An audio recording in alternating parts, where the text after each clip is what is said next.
Ted Cruz is the most dishonest guy I think I've ever met in politics. He is a liar. I mean, he's totally controlled 100% by different industries. Rubio, the same thing. That's where they get their money. The whole room was made up of special interests and donors, which is a disgrace from the RNC.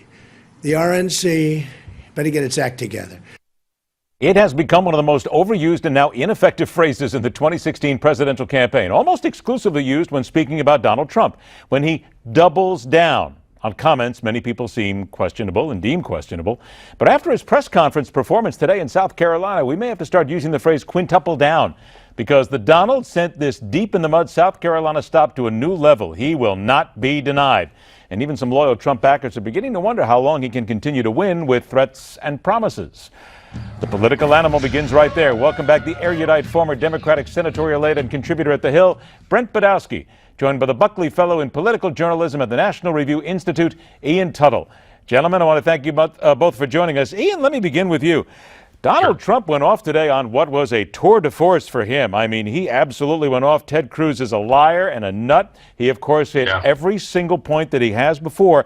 But here's what I got back from a number of people, good Republicans who are Trump backers, who talked to me this afternoon and said, he's angrier than ever before. Is he worried? Is he worried somebody's catching him? That certainly could be. I mean, he faces a very tough race in South Carolina. It was a state that went for Newt Gingrich last time around, is looking for a conservative firebrand, but is also sort of sensitive to tradition within Republican ranks. He faces a tough race, but I also think that you just maybe saw a little bit of Trump. You know, there's the reason why Trump is in any particular mood at any particular moment is a mystery to everyone except Donald Trump. And that's what you're going to get if you have a President Trump as well. Brent, let's make sure that we play both sides of the street here, because we can sit here and we can talk about Donald Trump may be worried, he may be concerned.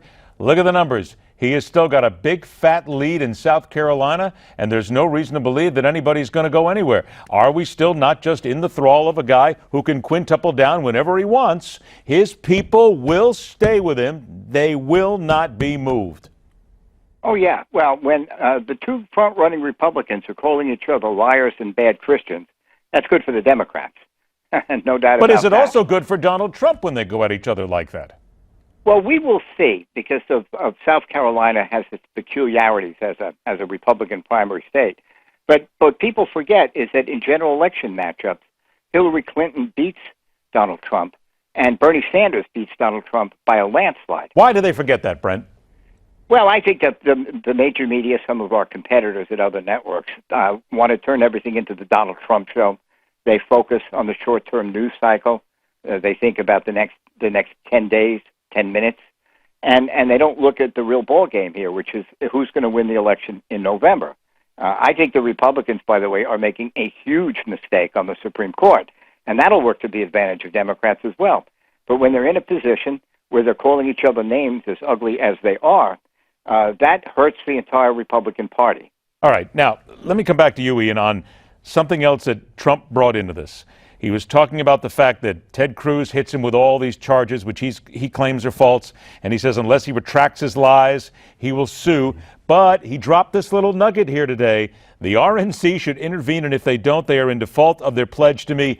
He is once again talking about going on an independent run. Ian, is it to the point where sooner or later somebody's going to call his bluff? Well, no one has any leverage to call his bluff. That's the thing.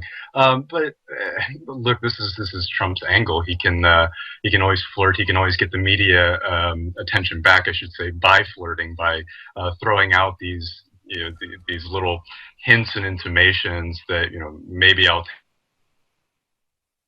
of your electorate with you, and his ideas that then Republicans, the RNC and the rest will come running back to him and give him what he wants. I mean, the simple fact is that he's not going anywhere until either he wins this race or he's decisively defeated in it. Then we can talk seriously about a third-party run. Ian, very briefly, when Brent talks about the fact that Clinton and Sanders beat Donald Trump, should the left be that confident?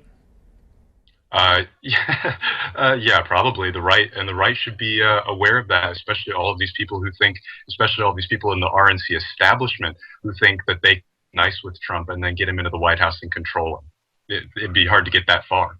All right, Brent, I got about a minute left. Quickly to you. Hillary and Bernie both showed up at the same time at the same Las Vegas church, which was a little bit awkward. But Bernie, even some black liberal commentators are split on who actually deserves the black vote here, Brent. You followed this for a long time. In your opinion, the people you talk to, who's got the edge with that vote? I think Hillary has the edge, but not nearly as much with black voters as she did a month ago and 3 months ago. And maybe not nearly as much as she thinks.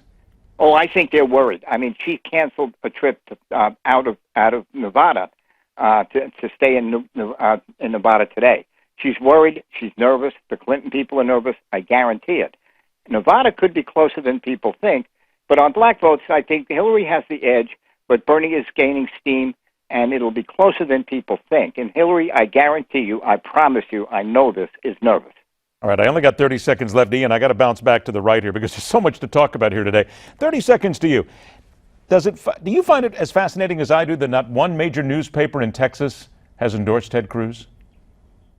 It is interesting, but it's early. And if you look at the major cities within Texas, all the major metropolitan areas, San Antonio, Dallas, Houston, etc., they're all big blue cities. A lot of the red is out in the suburbs and in the rural areas. So as far as the major newspapers that would make a difference, they're all blue newspapers anyways. There you go. See, Brent, don't worry about those shills on the other networks here. We'll go ahead and ask all the questions here on both sides, buddy. Every single day. I'm not afraid of a darn thing. Ian Tuttle, Brent Budowsky, gentlemen, always a pleasure to have you on the show. Thanks for joining us. Now, those who at one time protected and served are now on a different field, one that we should be joining them on to keep that fighting spirit alive and well. We'll explain when we come back right here on The Hardline.